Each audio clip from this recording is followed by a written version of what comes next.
أنا حتى يعني أحياناً بفتح مقاطع لشوفها بتندم أن شفتها. نعم، هي أساس التواصل الاجتماعي. أنا لا، هي في العكس قضاء على التواصل الاجتماعي. هي اليوميات العائلية بشعر في الخجل لما بشوفها يعني. مثل مين مثلا؟ معروفين على المستوى المحلي. بلاقيه كتير هيك بيقلد البنات وحديثه ومياعته. ايه ما كتير بحبه، ما انه مهضوم. هلا بزعل شوي. عادي، اقل من عادي كمان. ما في حياة. وسام تكي تحب تتابع السوشيال ميديا؟ بيسام بحسه كثير مستفز. دكتور فود هيك هدي حناش. لو صحيت وما لقيت وسائل تواصل اجتماعي والانترنت انتهى، شو بتعمل؟ وكمان رح نسأل العالم مين الاشخاص اللي بيحترموا محتواهم على السوشيال ميديا وبيتابعوه، ومين الاشخاص اللي عندهم مشكله وما بحسنوا يشوفوه على السوشيال ميديا، وشو النقد اللي بيقدموا له اياه لهذا الشخص. اهلا وسهلا فيكم بحلقه جديده من ايجاب مع فؤاد ببرنامجنا الرمضاني سكبة رمضان. روحوا ندردش مع العالم ونشوف سكبتنا من مين مقدمه. روحوا نشوف.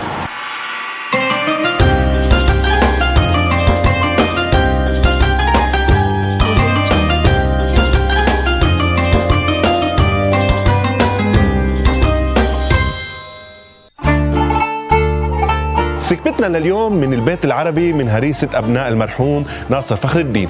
طبعا سبب تسمية الهريسة بهذا الاسم هذا البيت، ومن هون انطلقت للعالمية. حبوا كمان يقدموا معنا سكبة محبة يقولوا للعالم رمضان كريم، ومعنا كمان جوائز مادية مقدمة من مبادرة لأجل النبك اللي عم يديرها السيد علي مالك.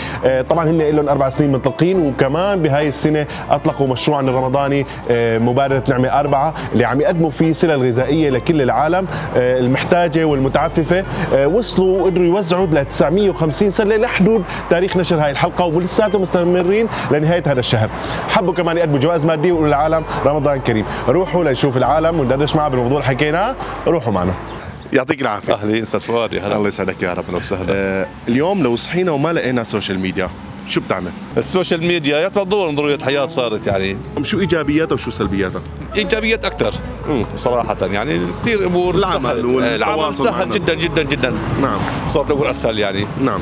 بالنسبة للسلبيات الإزعاج، مثل يعني بكون واحد نايم ما مرتاح بتلاقي والله واحد رن له، واحد انه اساس انه مجانا يعني.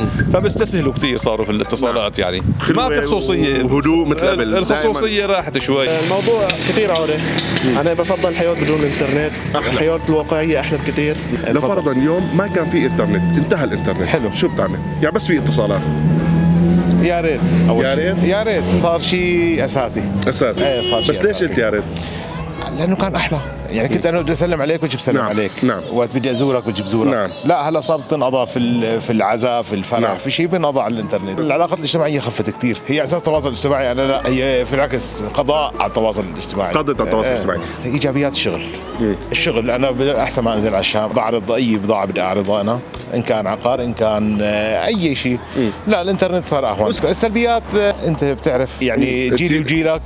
لا الجيل الجديد اختلف وكله بسبب الانترنت. انا مستغني عنه. هيك مستغني عنه، لا تليفون وبس. شو بستغني بس اتصال. بس اتصال. يعني ما بتابع حدا على السوشيال اخي ميديا. لا بتابع حدا ولا شيء. سلبيات وايجابيات السوشيال ميديا. لا منيح فيه اخي، فيه معلومات حلوه بتاخذها منه، بس سلبياته لقيته انه بلهي العالم عنا شغلات كثير. نعم. عادي ما بتفرق معي.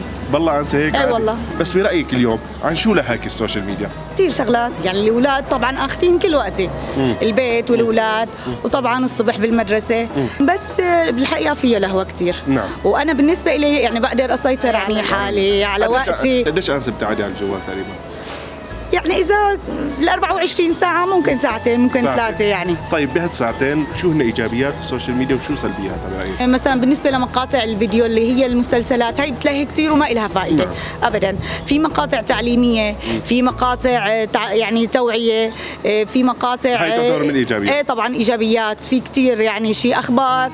انا بالنسبه لي والله ما بعمل شيء، بكون كتير مرتاحه. هيك. ايه يعني انه شيء مليح بتلاقيه؟ انا بلاقي ايه كتير مليح. هلا السوشيال ميديا اول شيء هالبنات والشباب اللي ما عرفوا لشو نحن بدنا نستعملها، عم يطلعوا لمصاليه انا بلاقي تضييع وقت على الفاضي بالنسبه لهدول.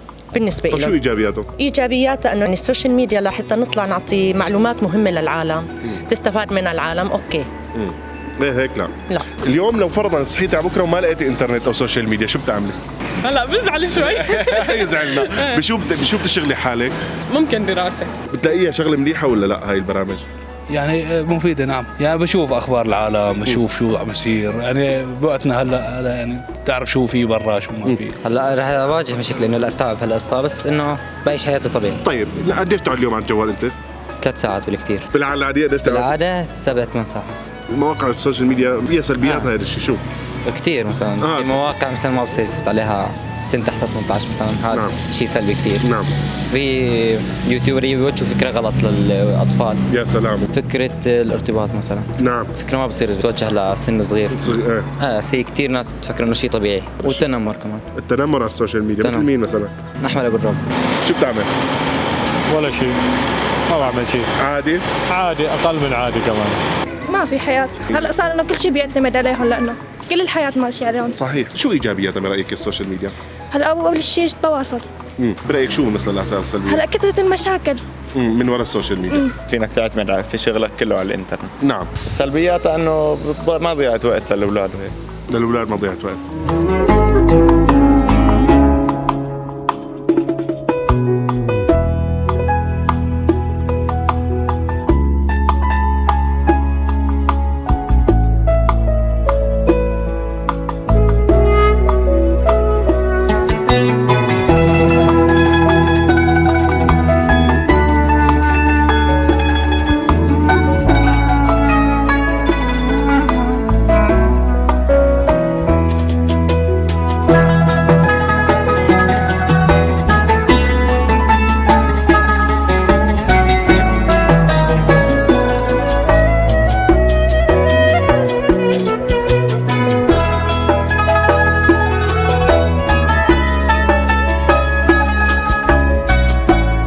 اليوم شخص بتحترمي محتواه على السوشيال ميديا، بتتابعيه على السوشيال ميديا. قيس، مروان، أسامة، برهوم.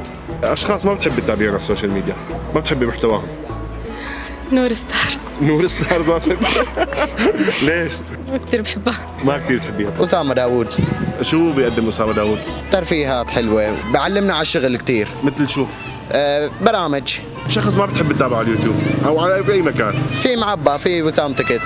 وسام تكت ما بتحب تتابعه على السوشيال ميديا؟ ليش؟ ما بعرف، بحسه طهوج شوي. اعطيني اسم ثاني مثلا. قيس مروان. هلا في جمال العمواسي مربي حيوانات. ايوه مربي. شو المحتوى اللي ما بتحب تتابعه على السوشيال ميديا؟ بفرق بين اي شيء، بين دين ودين، بفرق بين اي شيء. هاي الرساله بتوجهها انه اي شيء ما يكون فيه تعصب انا ما عندي مشكله فيه، فيه تعصب ما بتابع. ايوه.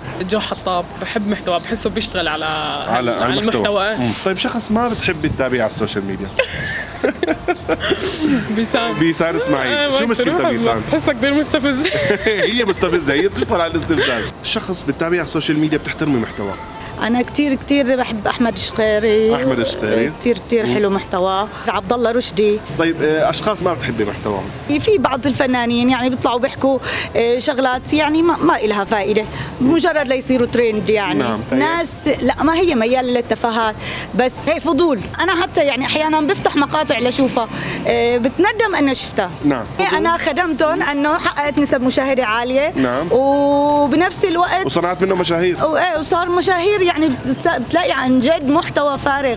يعني وفي اشخاص تافهين لدرجه انه احنا يعني حرام بس نروح وقت عليهم. طيب اليوم شخص بتحترم محتواه على السوشيال ميديا. وسام خطط. فيديوهات مضحكه. طيب شخص ما بتحسن تشوفه على السوشيال ميديا، بتقول انه هذا محتواه يعني انه مشكله. بيسان او جواني بدي يسمونه. شو مشكلتهم هيون؟ مقاطع تافهه يعني ما مناسبه لعمره. تابع حدا على السوشيال ميديا؟ هلا مثل الممثلين متابعين اخبارهم يعني. مين مثلا؟ مثل قصي الخولي. قصي الخولي استاذ قصي الخولي. شخص بتتابعه على السوشيال ميديا؟ جو حطاب وابو فله. مين افضل بالنسبه لك؟ جو حطاب. ليش؟ محتوى ثقافه اكثر. شخص انه بتقول يا ريت مو موجود على السوشيال ميديا. دكتور فود. دكتور فود هيك. هو مرته. مرته اللي نزلت له المحتوى. كثير اوفر. كثير اوفر. مين بتتابع على السوشيال ميديا؟ هلا الشيف عمر اكيد. شخص ما بتحب تتابع على السوشيال ميديا، بتقول يا ريت مو موجود بالسوشيال ميديا. ما عندي حد، ما بقدر اعطيك اسامي. طيب انه غليظ مثلا، سميك مثلا، هيك ما اكثر. شو محتواه؟ شو بيكون مضمون محتواه؟ هدي حناش. ممكن هدي حناش. والله في شو اسمه هلا حاليا عم تابع الدكتور معن قطامين. نعم. هذا عم يعطي محتوى جيد جدا. شو محتوى هو؟ بزنس. طيب شخص بتقول يا ريت ما شفته على السوشيال ميديا؟ هي اليوميات العائليه كثير انا والله بشعر بالخجل لما بشوفها يعني. مثل مين مثلا؟ ما راح نسمي يعني، ما راح نسمي. معروفين على المستوى المحلي والمستوى القطر. شخص بتتابعيه على السوشيال ميديا بتحترمي محتوى؟ لما المصري بتشارك كثير بجمعيات خيريه. طيب ناس بتقولي يا ريت مو بالسوشيال ميديا. ابن سوريا. ابن سوريا. ومين كمان؟ في هاد عمر مسكون. عمر مسكون انت ضده؟ بلاقيه كثير هيك بيقلد البنات وحديثه ومياعته. ما كثير بحبه، ما انه مهضوم. ما بتحبي محتوى؟ لا ما بحب مع انه له شعبيه عمر مسكون. له شعبيه، سبحان الله كل واحد له ذوق.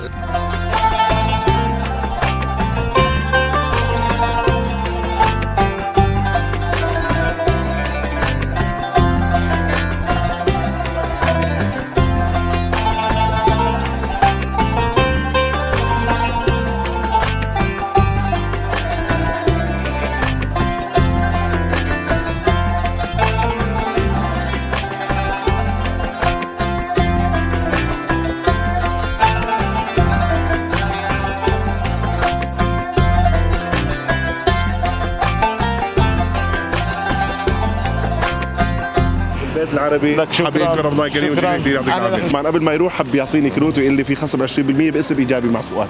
رح نربحه للعالم. روحوا معنا. شكرا كثير لك. اهلا هلا. يلا سكتك اليوم من البيت العربي حابب يكون رمضان كريم وكل عام وانتم بخير. وانت بخير على راسي والله. الله يوفقك على راسي والله. هلا. ما عدد ابواب الجنه؟ 7 8 9. خير الامور اوسطها. 8 جائزتك اليوم مقدمه من مبادره لاجل النبك. رمضان كريم وينعاد علينا وعليك.